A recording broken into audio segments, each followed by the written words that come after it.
Ici, notre projet, c'est une boîte à histoire thérapeutique. Elle est thérapeutique parce qu'elle soigne les émotions. Je vais laisser Edith qui va vous expliquer les détails du projet. Tout le monde sait que seuls les humains arrivent à ressentir les émotions. L'émotion et donc la conscience apparaissent comme des éléments essentiels. C'est là que réside le principal défi de l'intelligence artificielle. Comment définir et reconnaître ces notions. Notre objectif le plus important était que notre intelligence artificielle arrive à détecter les émotions. Mais est-ce qu'une intelligence artificielle peut détecter une émotion? Et est-ce que les textes sont capables de réguler cette émotion? C'est le défi auquel les professeurs de français et de technologie sont confrontés. Le principe de cette boîte est de détecter une émotion à l'aide de différents types d'histoires. Notre projet est avant tout un projet collaboratif car lors de la première séance, chaque élève a dessiné la façon dont il s'imaginait la boîte. Et ensuite, par groupe, nous nous sommes mis d'accord et on fait un nouveau croquis où on reprend toutes les idées du groupe. Puis-je à vous pour présenter ces idées à l'ensemble de l'équipe du projet? Tous ensemble, nous avons alors créé une carte mentale regroupant toutes les fonctions et les solutions techniques de la boîte en gardant que les meilleures idées de chaque. Puis, nous avons réparti les tâches entre différents groupes. Les premiers groupes sur les méthodes esthétiques de la stratégie, le deuxième groupe des solutions de la programmation et le dernier groupe de l'intelligence artificielle. Plus tard, nous avons aussi créé un groupe pour les enregistrements. Cela nous a permis de travailler en équipe et d'apprendre à résoudre les problèmes efficacement. L'aspect esthétique, nous avons choisi un lutrin sur lequel repose un livre. Le livre s'ouvre et un écran apparaît en montrant l'émotion de l'utilisateur. Ce projet nous a permis d'approfondir nos compétences en modélisation 3D, prototypage des pièces ou encore en programmation, mais aussi de toucher à de nouvelles notions non enseignées en classe comme l'intelligence artificielle. Avec l'ensemble de l'équipe du projet, nous avons décidé que notre intelligence artificielle pourrait détecter 4 émotions différentes. Le calme, la joie, la colère et la tristesse. Nous avons beaucoup réfléchi au concept d'émotion et nous en avons décrété qu'elles se reflètent sur le visage par certains traits, comme l'inclinaison des sourcils, la hauteur des pommettes, l'inclinaison de la bouche, mais aussi dans certains gestes des mains ou du corps. Le mot émotion vient du mot motion, qui concerne le mouvement. La racine latine émo signifie mettre en mouvement. Pour réaliser notre programme, nous avons utilisé le logiciel mBlock. Mais ce n'est pas nous qui avons créé l'intelligence artificielle. Parce que créer une intelligence artificielle, c'est très compliqué. L'apprentissage est très long. Il faut y intégrer des milliers d'images pour qu'elle fonctionne. C'est pour exploiter l'intelligence artificielle que nous avons utilisé le logiciel mBlock. Pour notre programme, nous avons implanté un module d'intelligence artificielle et nous avons créé 4 variables, une pour chaque émotion. Après l'analyse faciale de 3 secondes, l'intelligence artificielle détecte calcule un score pour chaque émotion et l'enregistre dans la variable correspondante. Puis, le programme compare tous les scores et choisit le plus élevé comme résultat final.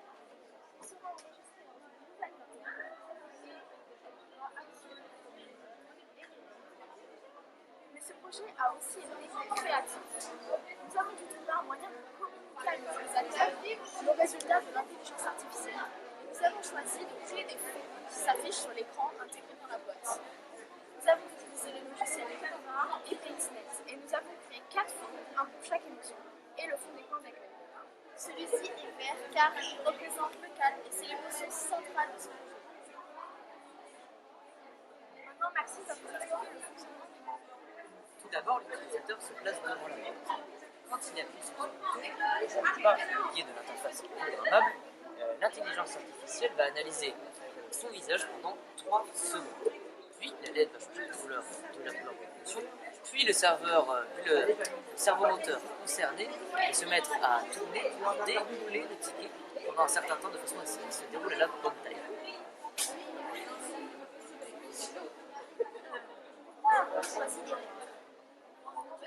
Lors de la recherche par groupe, nous nous sommes dit qu'il serait bien de décorer le socle de la boîte avec des lumières de couleurs différentes.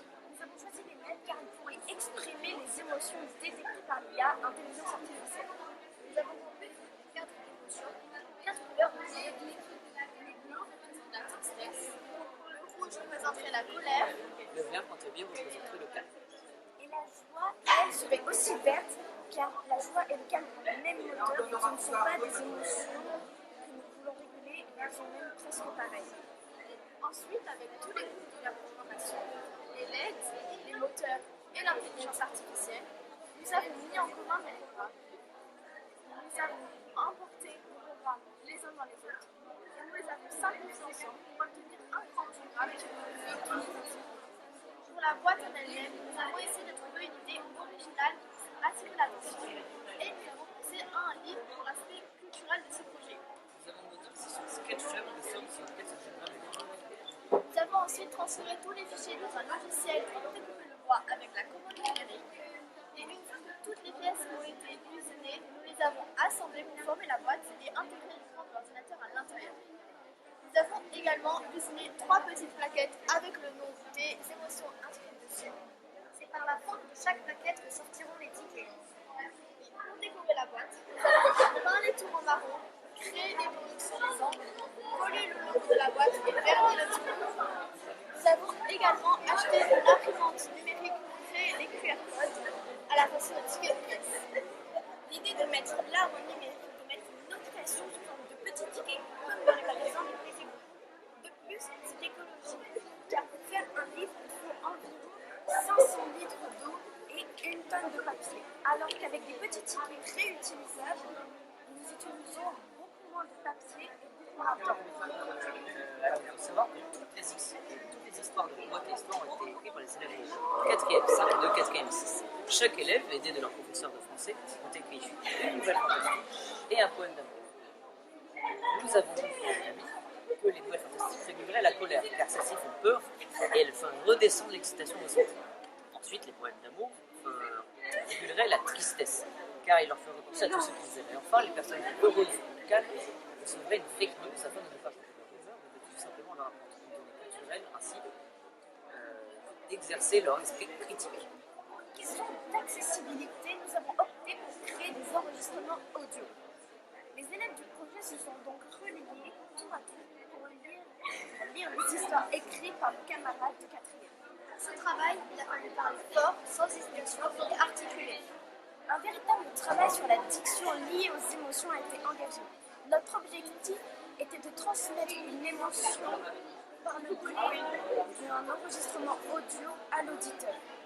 Nous avons donc enregistré nos voix sur un téléphone qui a ensuite envoyé les enregistrements à notre professeur de français qui les a publiés sous forme de petites vidéos sur YouTube. Mais en soi, vraiment, comment ça marche avec les QR codes. Il suffit d'aller sur votre téléphone, d'aller sur votre appareil photo, de scanner et d'appuyer dessus. Vous serez alors emmené sur une petite vidéo avec la voix et le logo ainsi que les pages du livre qui se tournent pour donner l'impression d'une lecture. Nous avons également créé un logo. Nous avons choisi un pentagone car cette forme évoque la technologie et la science.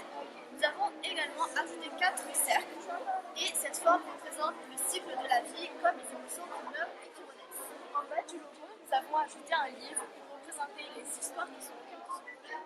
Il est ouvert comme lorsque notre boîte fonctionne. Chaque cercle représente une émotion. Le jaune représente la joie, le rouge la colère, le bleu la tristesse. Ces 3 cercles sont reliés au cercle vert qui incarne le calme, car c'est l'émotion à laquelle on veut amener l'utilisateur. Et le pentagone est bleu car c'est la couleur de la technologie et de la paix. Au cours de l'élaboration de ce projet original, mêlant l'art et la technologie, chacun a pu exprimer ses idées et contribuer au résultat final. Ce projet nous a appris à travailler en groupe et à collaborer. Nous avons surtout appris à négocier et à faire des choix les uns des autres pour créer ce que nous avions imaginé. La dimension de ce projet est aussi artistique. L'art pourrait-il soigner autant que le médicament? Notre intelligence artificielle ne peut pas ressentir des émotions, mais elle peut les détecter. Cette forme de recherche s'appelle informatique affective et elle se développe de plus en plus dans le monde. Notre projet à la fois humain et pédagogique nous rend extrêmement fiers. Nous pouvons contribuer à guérir des inconnus grâce à notre boîte thérapeutique. Notre boîte à histoire a été également présentée au salon qui a été organisé par le professeur de français dans le but d'inciter les lecteurs à lire. Pour conclure, dire que nous avons réussi à allier l'esprit culturel et artistique du français avec les exigences numériques et techniques de la technologie. Vous avez